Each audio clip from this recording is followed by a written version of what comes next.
What's up, fight fans? I'm live here on YouTube. I have not been actively posting videos as of late. I apologize about that, guys. Just been kind of busy, caught up in school, and kind of running out of ideas, getting a little bit bored of the YouTube game. Not that I felt fallen out of love with YouTube or anything like that. I still enjoy making videos. It's just that lately I've been feeling a bit sloppy. I'm not gonna lie.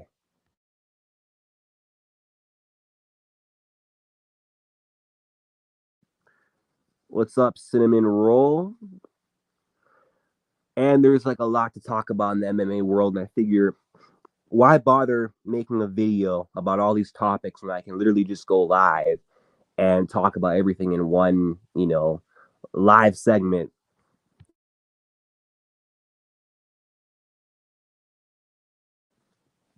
Yeah, I agree. That's why I've been very inactive. I just haven't been updated with anything interesting, like up until recently, like this week. But yeah, I just haven't felt that same drive to make anything. And last night, I actually have a canceled project that I was working on last night that I've had to sort of re-record, do multiple takes on. It was talking about this Toronto card, um, talking about O'Malley versus Cheeto that's rumored, and Volkanovski versus Topuria, which is kind of officially going to happen. Talking about Cejudo versus Marab, which is in the works to happen. But I forgot to mention Evloev versus Arnold Allen, which is part of that card. I forgot to talk about that. And I kind of messed some things up in that video, so I just deleted it, didn't bother uploading it. So I'm going to make up for it in this live, pretty much. But we got Alexander Volkanovski versus Ilya Topuria in January, and it's happening where I'm from, in my city, in the six in Toronto. So I have to be there, man. I've never been to a UFC event live in my life. This might be the first time. This has to be the first time. Alex might get slept. He got the curse. Yeah, that thing is very real. That thing is very real, man. Like everyone who gets put on that cover, they lose or something bad happens to them, The cover curse got Ronda Rousey. It got Conor McGregor. That's when he had his first loss in the UFC. Ronda was put on the cover after Holly Holm slept her, but then she came back, lost to Amanda. But curse or not, she was always losing that fight. Let's be real. The curse caught Demetrius Johnson and Conor McGregor. They were put on the cover for the 2018 UFC game. Both guys lost. That ain't no coincidence, man. That ain't no coincidence. And then who else got cursed? Oh yeah, Masvidal got put on the cover, and then went on a losing streak into retirement. Basically, I mean, Izzy beat Paulo Costa, but then one fight later, ends up losing to Jan Blachowicz. And then of course, do you remember when Israel Adesanya and Alex Pereira were fighting for the cover, for like the alternate cover for UFC 4, and Alex won, got put on the cover? Look what happened. He got slept in the rematch by Israel Adesanya, and then Israel got put on the cover of UFC 5, and then he gets dominated by Sean Strickland for 5 rounds, in some weird Twilight Zone upset, an outcome that never should have happened and did, all thanks to the cover curse. So, yeah, we'll see. We'll see. I mean, Alexander Volkanovski's the GOAT, I mean, he's Volk. They call him the Great for a reason. So, if anyone can break the curse, it's Alexander Volkanovski, but he's fighting Ilya Topuria, and Ilya is that guy. So Ilya is just that right opponent that could make Alex fall victim to the curse, given how dangerous Ilya Topuria is, man. He's got youth on Volkanovski. He's just as well rounded. He matches the stature of Volk, short, stocky, explosive, powerful. More powerful than Alexander Volkanovski, I believe. Very good, solid boxing to go up against Alex. And he showed he can go 5 rounds in his last fight. And he's a threat to Volk everywhere, on the ground and even in the stand up. And he's going to be constantly in Volk's face the entire time. So we'll see what happens. This is going to be an insane fight for as long as it lasts. But I don't see this being a one-way traffic for Alexander Volkanovski. Volkanovski's been champ for so long, the most dominant champ in UFC history. There's been several title changes since Volk won the belt. And Alex is still here. He's never lost in between reigns. He's been consistently the champ for 5 years now. 4 years, but going on 5 years pretty much. Um, but I don't know, man. You can't stay champ forever.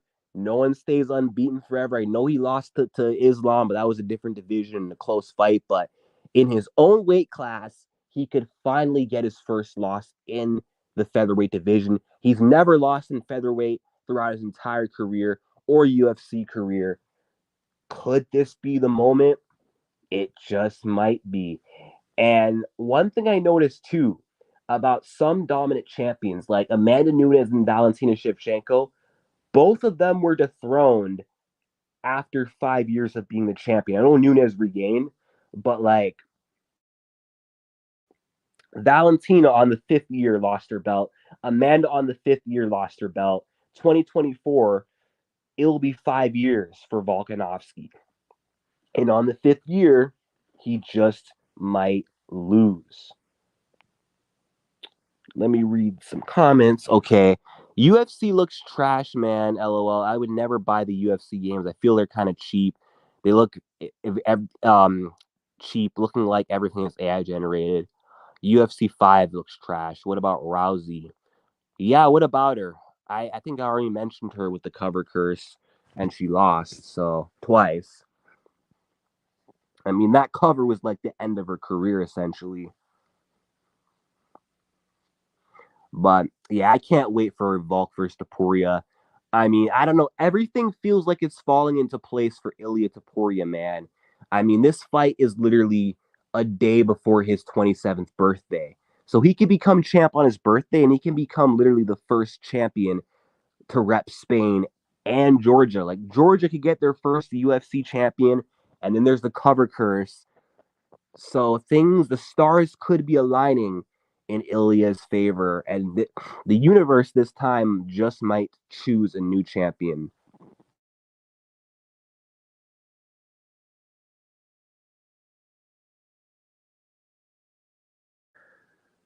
I mean, it could literally be another day in the office for Alexander Volkanovski, another day, another defense, but every dog has its day. I mean, I'm going to pick Volkanovski because trust me, I'm not good when it comes to picking against them. I've tried. I picked against Volk so many times. You know, when he fought Mendez, Aldo, Max Holloway in the first and the third fight, Brian Ortega, he's beaten all of them. I picked Islam. He barely survived that one. So I just picked Volkanovski. And if I pick him in this one and I'm wrong, I still made a good pick. I made the safe pick in Alex. I feel like I just can't risk it with Ilya, but I do love his chances, and I gotta see this fight in person. I'm gonna have butterflies during that fight. I don't even care about men's and May that much. I mean, I don't blame you. I don't blame you. I mean, knowing who Volk is, how good he is, and then knowing the kind of opponent Ilya is and what he brings to the table, Topuria just might be the guy to beat Volkanovski. The one time you pick him and he loses. I know that's happened before, you know.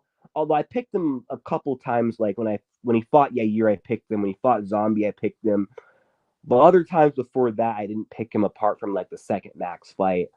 But I usually always pick against the guy. So I've learned better not to, but imagine this time. I pick him and he gets like brutally finished. And then let's see.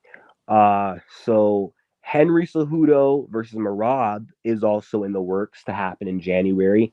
And Henry Cejudo said that he might be on that card, UFC 297, which tells me that Sugar Sean O'Malley's first title defense is going to be the last man to beat him, Marlon Chito Vera. So that might co-headline the Toronto pay-per-view, which I wouldn't be mad. I mean, I know a lot of fans are going to be upset about it because Vera's coming off one win after losing to Corey, and Marab is on a 5-year win streak. He's been dominant for the last 5 years, clear number one contender, deserving, no brainer. But if you really think about it, Vera's title shot may not be as undeserving as you think. Chito Vera, he's 5-1 in his last 6 fights. He was on a 4-fight win streak, 2 brutal finishes, and 2 other brutal beatdown decision wins leading into that Sandhagen fight. and then he fought Sandhagen. He lost a decision, split decision for some reason, but he lost that fight clearly. But he bounced back with a dominant win. I don't want to say a dominant win, but a clear win over Pedro Munoz. So he basically picked up where he left off and continued his run after that one loss he had in the last few years. So honestly, it's not that unwarranted, and he has a win over the champion. So I'm not mad at it. This is a chance for, O'Malley to avenge the loss against the one man that beat him, you know, to finally get a chance to get back that one loss that he had to sit on for the last few years. But it's also a chance for Marlon Vera to go out there and, you know, finally get that UFC title off the guy that he already beat. He's got the confidence and the mental edge knowing that he finished Sean O'Malley. He did it before. He could do it again. I mean, I think, O'Malley on paper is the better fighter. I picked him last time. I pick him again. He's more talented, better striker. But against a guy like Vera, sometimes talent don't matter. What Vera lacks in talent, he makes up for with his toughness, his experience, and he's just dangerous. He's good over 5 rounds, a lot of power, dangerous kicks. And actually, he has more 5 round experience over O'Malley. O'Malley's never had to go in the championship rounds, and Vera's good in the championship rounds, so that could be an advantage for a guy like Chito Vera. So I think he has a very good chance at the champion, but I think O'Malley's gotten better since that fight. I don't think Vera's massively improved, and I feel like if that fight, like if that perennial nerve shutdown from the leg kick doesn't happen, if O'Malley's leg kick defense is on point and his leg doesn't shut down, and I reckon he came in that first fight with an injury, then I don't think the fight plays out that way 9 out of 10 times. And I think Vera would ultimately struggle. So I think O'Malley probably pitter patters him for 5 rounds to a decision, but it's a close fight. It's a close fight, but I'm not mad at that fight. I think we need to get it over with. I mean, both guys literally won on the same night, UFC 292. Why not strike the iron while it's hot? I know Sterling's going to be pissed because he wants his rematch, but I mean, if Aljamain Sterling shared a card when he was the champion with Marlon Moraes, and Marlon snapped his L streak with one win on the same night, I know Aljamain Sterling would be calling for that rematch with Marlon Moraes.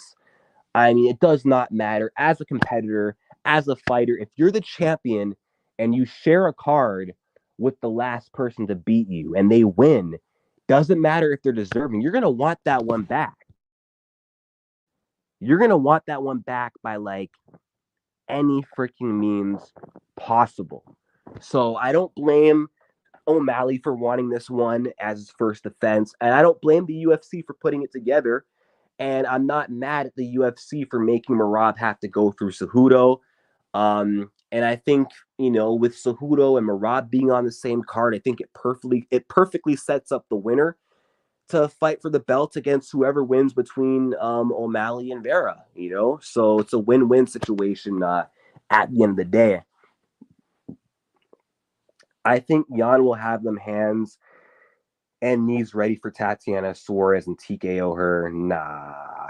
Nah. She's getting mauled. I mean, if Carla Esparza could take her down, have her way with her, what do you think Tatiana Suarez would do? She would do her in like worse. So, nah.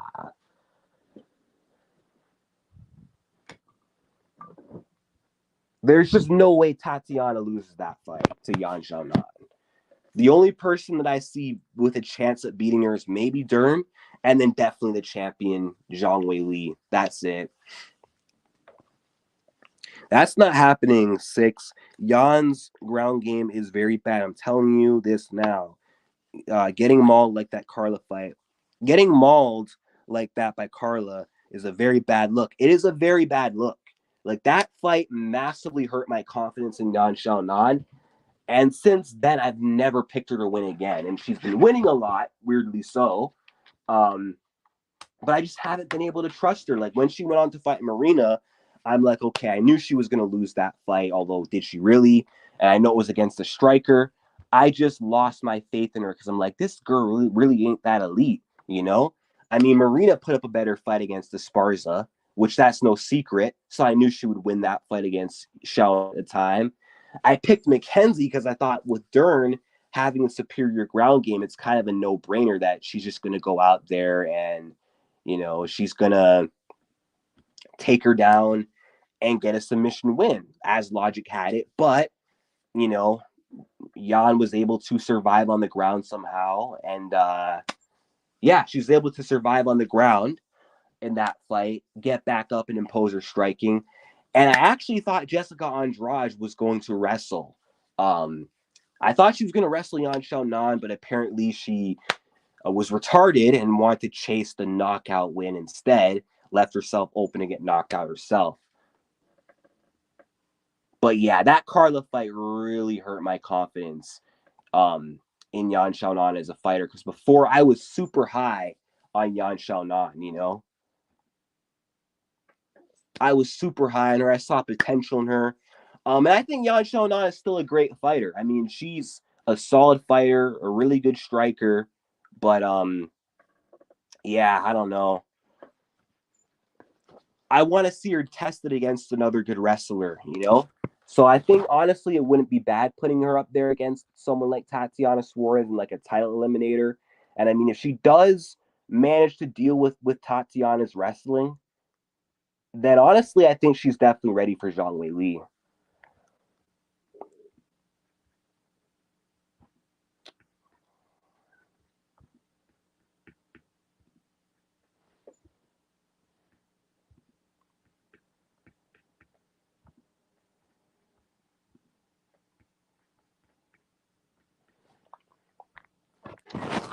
Okay, let's see. If Dern had better takedown ability, she would have mauled Yan too, and that's facts. Dern not being able to get takedowns saved Yan. Yeah, Dern has like bad takedown ability. Like her takedown ability is really terrible. It's not good at all.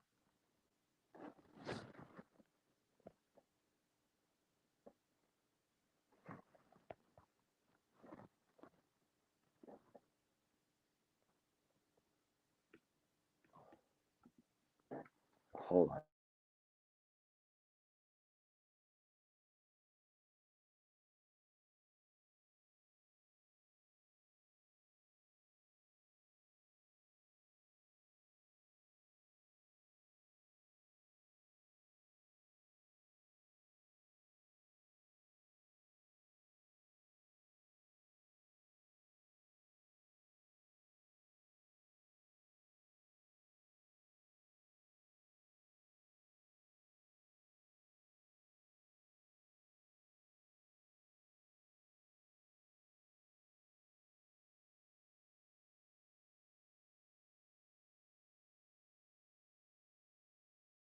As the champ and the challenger, because if Volkanovski wins, he needs fresh challenges.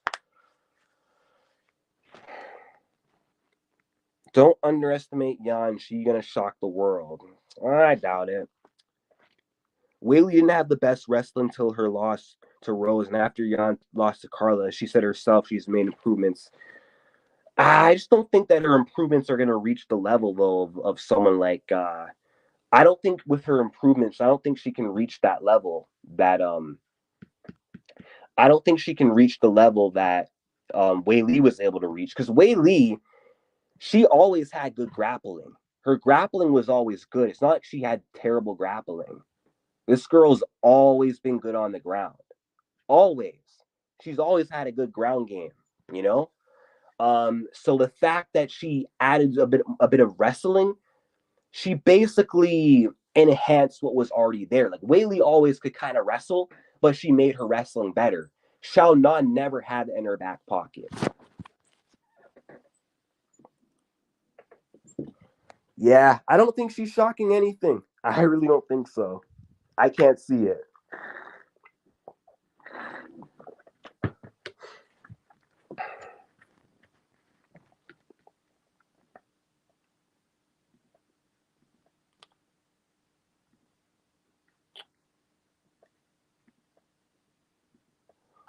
I don't know if you guys heard me talk about Evloev versus Allen, because I closed out this browser on my phone to check my Gmail, so I don't know if I cut off my audio.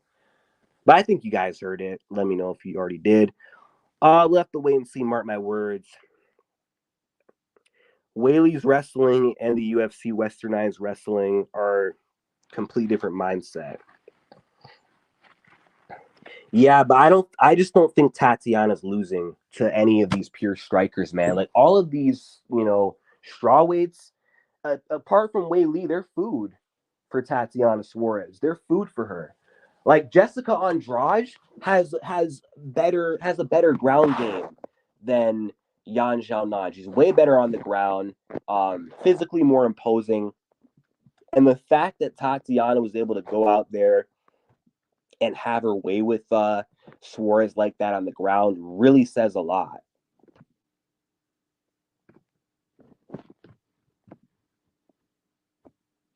So I have a hard time doubting, Tatiana being able to go out there and do the exact same thing to Yan Xiaonan, but worse. And I had a debate with some people. Let's talk about this because Marina Rodriguez, she called out Tatiana Suarez after she bludgeoned Michelle Waterson. Do you remember that? She called her out. Some guy was saying that Marina Rodriguez will destroy Tatiana. I'm like, what the hell are you on about? Like, you're drunk. Like, do you not remember her getting taken down in the first round of that Waterson fight? Do you not remember Carla Esparza having her way with her wrestling? I mean, grappling has literally been a weakness in Marina's game her entire career. Amanda Ribas took her down. She got out wrestled by Randa Marcos. If Tatiana gets a hold of Marina Rodriguez, it's game over. She's snapping her in half. I hate that Marina would call out the worst possible fight for an MMA.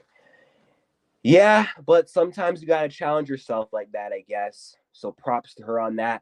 But I'm glad she called out Suarez because now Tatiana gets an easy, stylistic, favorable matchup for herself. And Tatiana gets an easy, stylistic, favorable matchup for herself in Marina Rodriguez. So if Suarez has to take one more before a title shot, and that one more is going to be against Marina, I don't have to worry about Tatiana Suarez losing. She'll win, and then she'll get the title shot after finishing Marina Rodriguez. Yep, I actually remember that. Jan took her down. He probably watched that one fight DJ and none of her other fights. Yeah, or he's probably just blatantly biased. But I've always said Marina Rodriguez is an overrated fighter. Now, what I will say is I was satisfied with her performance in the second Michelle fight because how she did Michelle in the rematch is what I was expecting from the first fight. The first fight, I was hoping we would see Marina brutally maul and finish Michelle, and I was disappointed that it was a 5-round war where Michelle had those moments and Marina didn't look all that good. I was disappointed in Marina. I'm like, yeah, I don't think she's ready to fight for the title. And I was kind of right because look what happened. After a couple of fights, she went on to get destroyed by Lemos and Verna Jandiroba, proving that she's not in that level.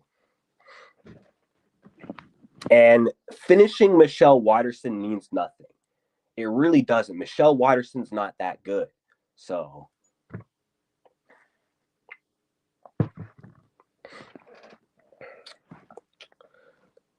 man, can you believe that both Valentina and Alexa Grasso are injured at the exact same time? That's disappointing.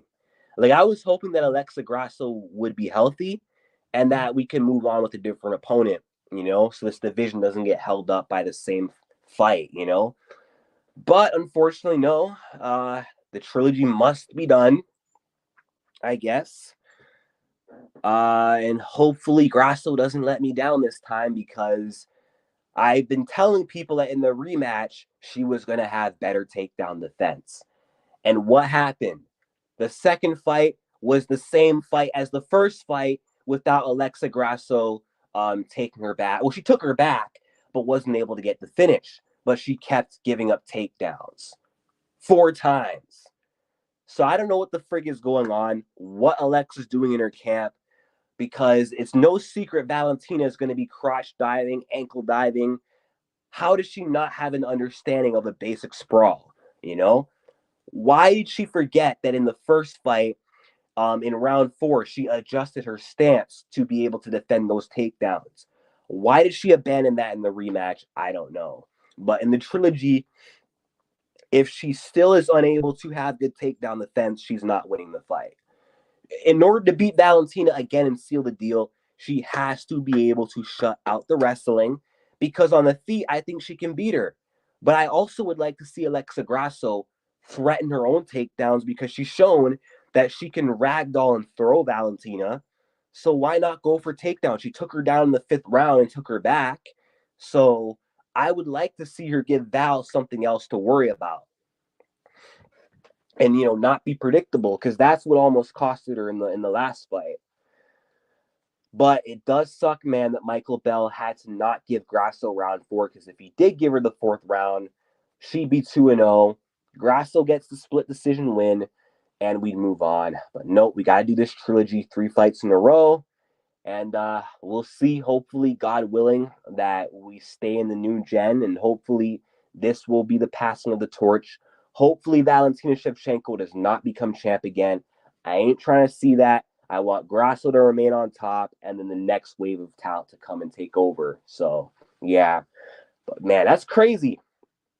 That's crazy that Grasso also broke her hand at the same time as Valentina Shevchenko. It's like these two are destined to just fight multiple times over with how that worked out. And the same hand, right? I'm not sure. Let me read what Grasso says. What are the odds, huh? In the fight, I fractured my hand.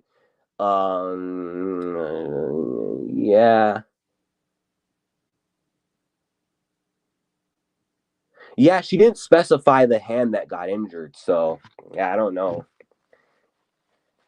So I guess we're gonna get Manon Fiorot versus Aaron Blanchfield as a title eliminator. And I wonder when this trilogy between Valentina and Grasso is gonna take place. I wonder when it's gonna happen, because both seem to have very bad injuries. And hand injuries, they take a while to recover and come back from. So we might not see these two fight again until like the fall of next year. That's crazy.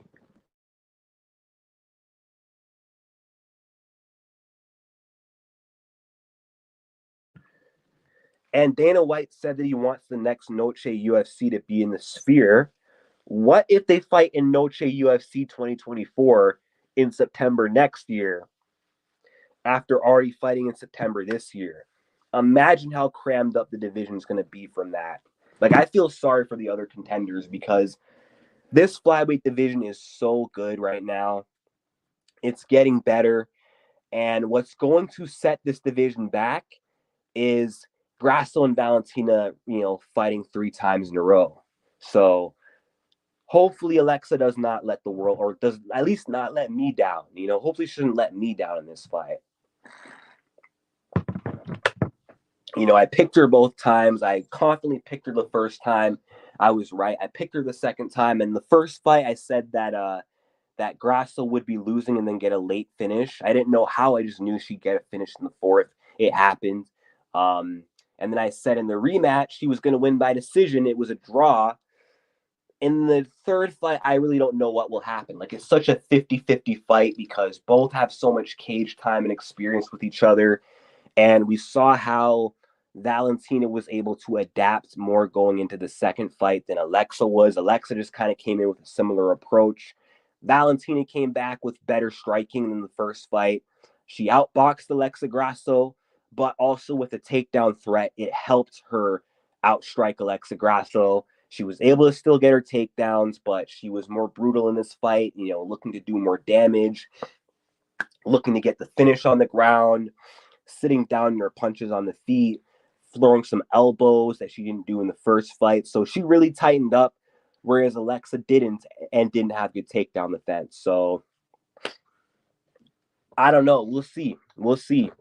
I mean, who knows? Maybe Alexa Grasso in this trilogy, knowing what she knows now with the experience that she had in the second fight, maybe now there's more that Alexa will have learned from the second fight that she can sort of carry over into the third fight, to get more success. And hopefully this time Alexa Grasso, being the younger fighter, comes back with more evolution.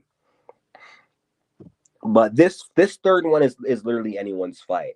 Like I really can't tell you what will happen because I could easily say Valentina will come back and win, like maybe she should have last time. But at the same time, you can't count out Alexa Grasso because Valentina would kind of have like a sorry about the cough, guys. Valentina would have like a leg up on Alexa Grasso in moments, like she'd have the upper hand in moments, but then Grasso would have these big moments in the fight, like the knockdown after losing round one, and then she'd get taken down a lot, then she'd get up, and then she'd slam Valentina, and then the fifth round, hold on, and then in the fifth round, she was losing that round, and then she got a takedown and got the back mount. So it's like that fight's such a good game of inches because it's like Valentina can be winning, but then Alexa can always pull off something crazy in the fight. So that's why I cannot count her out in the third fight because the moments she was able to have in fight two, I imagine she could have them in the third one as well. But it really sucks though that Alexa could not get the knockout when she dropped Valentina. That was frustrating because when she dropped her, I stood up from my couch and I cheered. And it was so annoying watching Valentina Shevchenko recover and then get an easy double leg. And then it was clear that she wasn't going to get finished. And then watching her damn near submit Alexa in like the third round.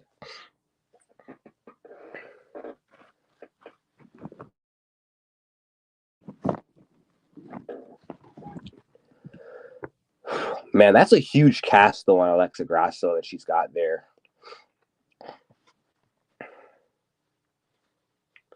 But I don't know, man. Valentina is older, and maybe that was her absolute best in the second fight, and maybe she won't be any better in the third fight, and maybe she will sort of regress in the third fight, which I'm hoping, and hopefully the younger fighter Alexa progresses. Kind of like how what happened with Figgy and Moreno, where like first one was a draw, Figgy really won. Second fight, Brandon dominated because he leveled up and Figgy had an off night. To then Figgy coming back better, winning. To then Figgy not being as good in the fourth fight, and Moreno in his prime I hope it's like the same case with this one.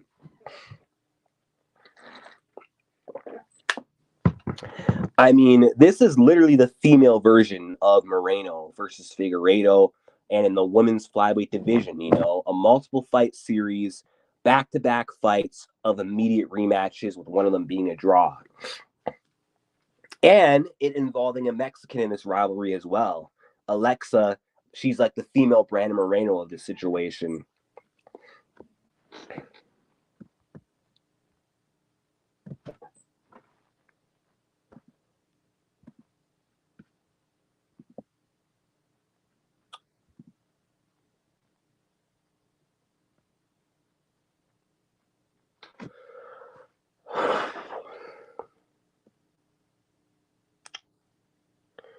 All right. By the way, and I'm a guy who always talks about my fight dreams. And I apologize for coughing throughout this live. I've just been sick for like the last week, so that's why. And with all this talking, it's kind of making my throat itch. But I had a dream last night that Juliana Pena regained the title, the vacant belt. I didn't see an opponent. I just saw her get her hand raised, and she had like the red gloves. She was in the red corner. So I could tell it wasn't UFC 269, even though she was wearing like the same white shorts. And post victory, she called out Ronda Rousey, which would be no surprise. I feel like in real life, if she were to win the belt back, I mean, two people she'd call out would definitely be Amanda Nunes and Rowdy Ronda Rousey. And I'm hearing rumors that Ronda might come back at UFC 300. You know, this guy, I think his name is MMA Art, I think. I'm not sure. But he keeps commenting and on my post and saying that the UFC, they're saving the next women's bantamweight title fight for UFC 300 for Ronda's comeback, which I wouldn't mind that. I mean, that would be a huge fight. Easy win for Juliana Pena to regain her title 100%, and it's a big fight. So,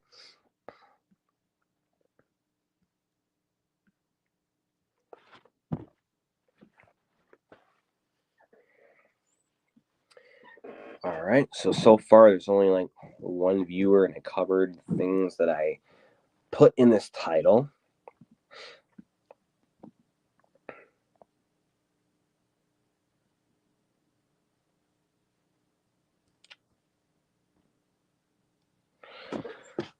But I just wonder, like, when is the UFC gonna book the next women's bantamweight title fight? Like, what's Dana White waiting for? Like, what is he waiting for? Why hasn't the next fight been booked? What happened to Pena versus Pennington? You know, I know Pena's getting the next shot 100% for the vacant belt because she was already supposed to fight for the title. Why has that not been put on UFC 295 or UFC 296? I mean, the UFC, they're stacking the hell out of UFC 296.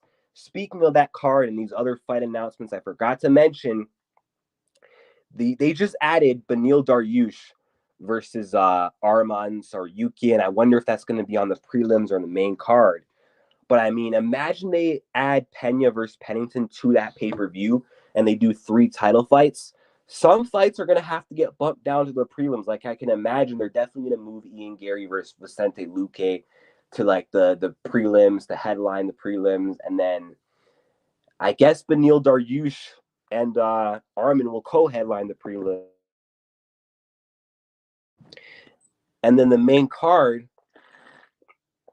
will look something like main event Edwards versus Covington, and then co-main events Royval Pantoja, feature fight, third title fight Pena Pennington, Ferguson versus Pimblett, Wonder Boy versus Shavkat, and the prelims will have Beneil, Arman, and Luque and Ian Gary, along with Irene Aldana and Carol Rosa. But yeah, there's still time to put this fight together. Like, the year's not over yet, and Pena has not had a fight this year. Raquel's had one fight this year, so let's get going. Also, another bit of news that I forgot to mention: Conor McGregor just re-entered the USADA testing pool. So he's back. He's going to have a fight soon. Will it be at UFC 300, though? I'm not sure, but he said that he got in touch with Jeff Nowitzki. So he's back in the pool, and a fight will be announced for sometime early 2024. But it would definitely be smart on the UFC's half to save McGregor for 300 because Conor was supposed to fight on UFC 200 and didn't because he didn't show up to the presser. So that would make up for it 8 years later.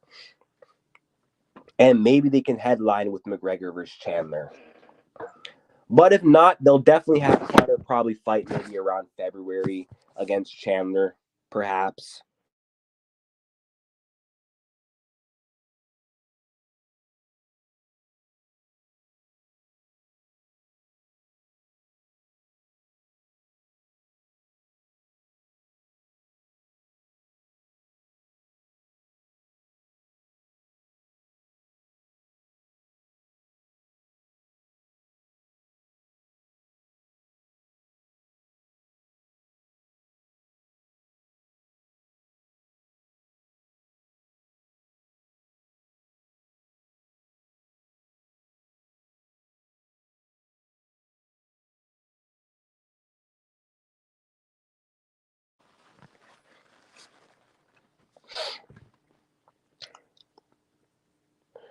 But yeah, I'm really looking forward to these next 2 pay-per-views, man. I cannot wait for Yuri Prohaska versus Alex Pereira.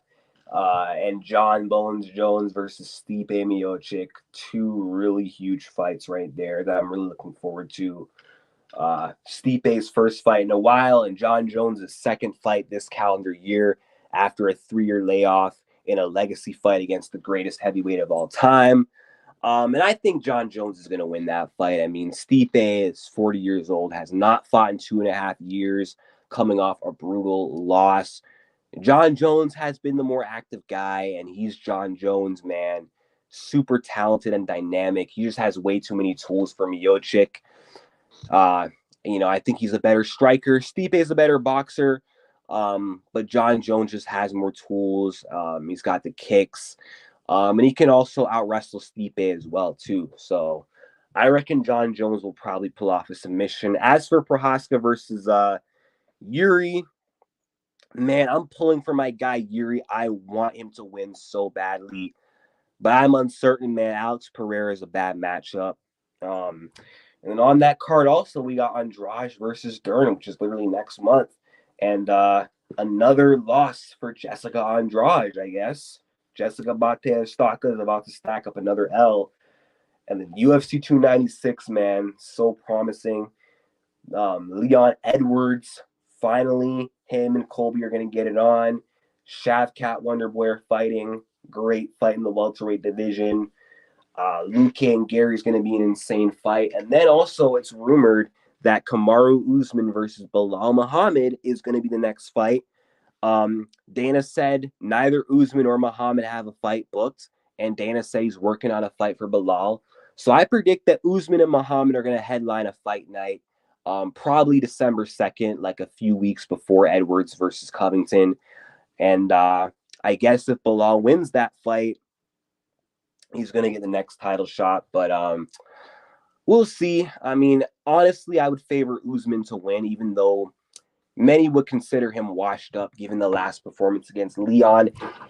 He didn't really look that bad against Leon in the trilogy, if you really think about it. He just really didn't change much, and he was coming off a knockout loss, so he's like a little bit shell-shocked. And also, Leon Edwards cheated a bunch in that fight, like grabbing the cage, ruining Usman's momentum and his chance to get takedowns that he was supposed to get against Leon because Leon cheated as many times as he did. Blatantly changed the fight with that.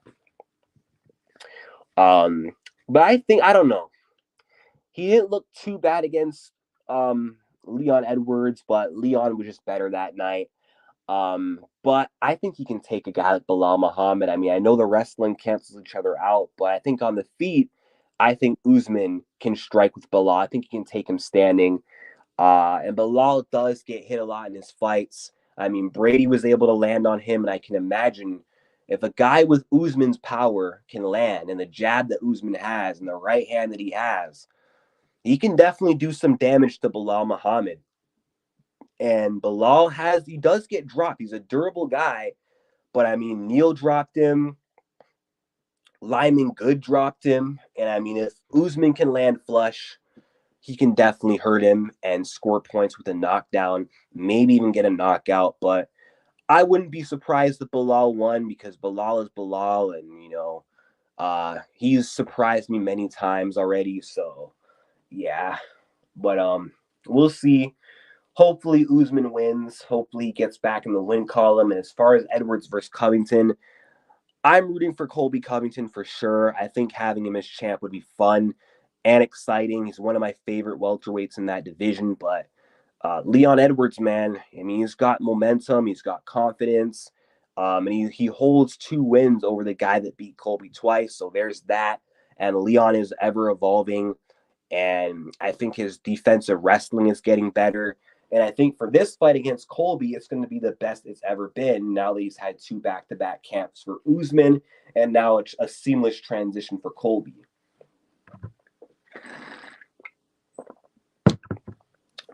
But, Colby Covington is a different style than Usman, of course. Maybe not as powerful or as technical of a striker, but he pressures different.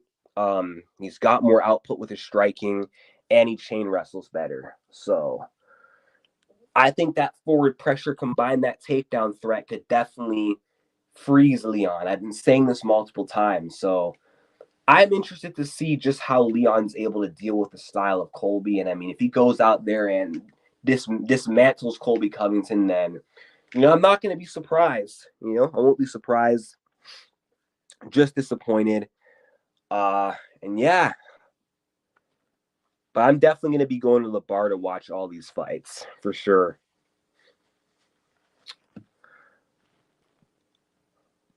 Alrighty.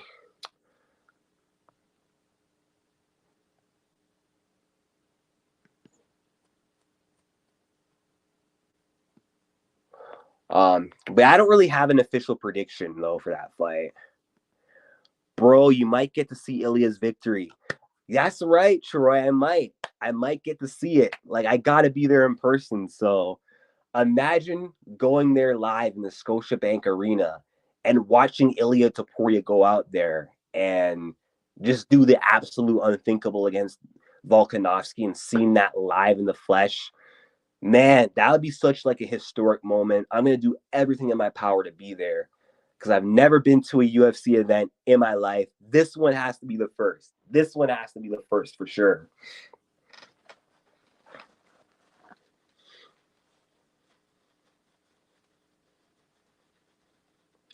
And I really love Ilya Topuria's chances in this fight a lot. Like, a lot of people are expecting like a one-way traffic, but I don't know, man. Ilya just has the right style, and Ilya Topuria, he's been studying Volkanovski for years. Like, ever since Ilya, I'm sure since Volk's been the champ and Ilya came to the UFC, I mean, he's been doing his research on the Holloways and the Volkanovskis of the world because Volk's the guy to beat. He's been the guy to beat for years. So obviously Ilya's been doing his homework and studying and preparing for Volk and how to beat him. So I think in a way that sort of does play into Ilya's advantage because, Chris Weidman for years was studying Silva. And then when he got the Silva fight, he won. Max Holloway's been watching and studying Aldo, got the fight, he won. Cody Garbrandt's been watching and studying tape on Cruz for years, and he got that fight. He was able to beat him. So it could be a similar situation here with Ilya Topuria and Alexander Volkanovski.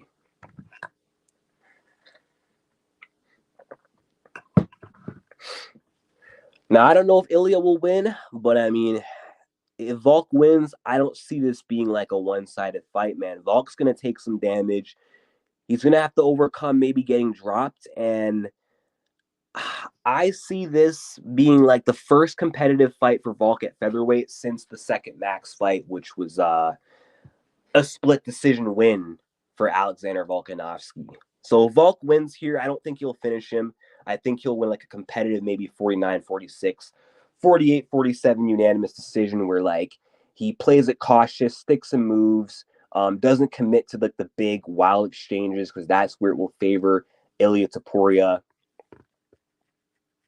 But we'll see, man. This could be Volk's day to lose. January 20th, 2024. And no champ past the age of 35, as of late, has been winning title fights. So who knows?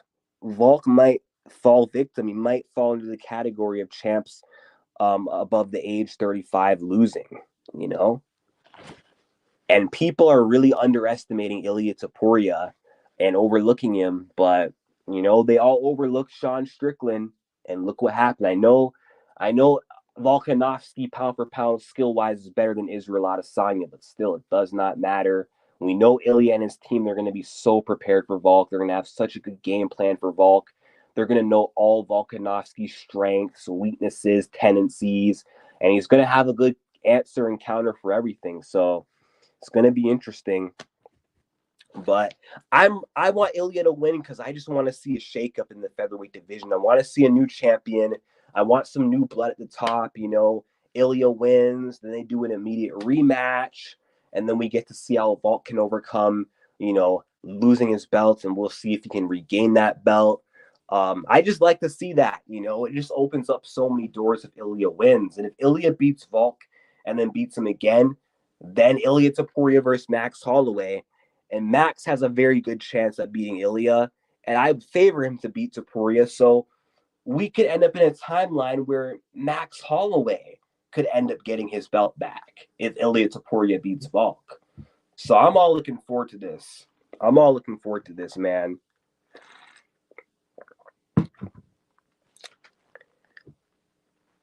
All right. But I think I've covered everything I need to cover and go over. I added a few extra topics here and there, but not many people are on this live, so I think I'm going to sign off now. One of the shorter lives I've ever done. Thank y'all for tuning in, and I'm signing off.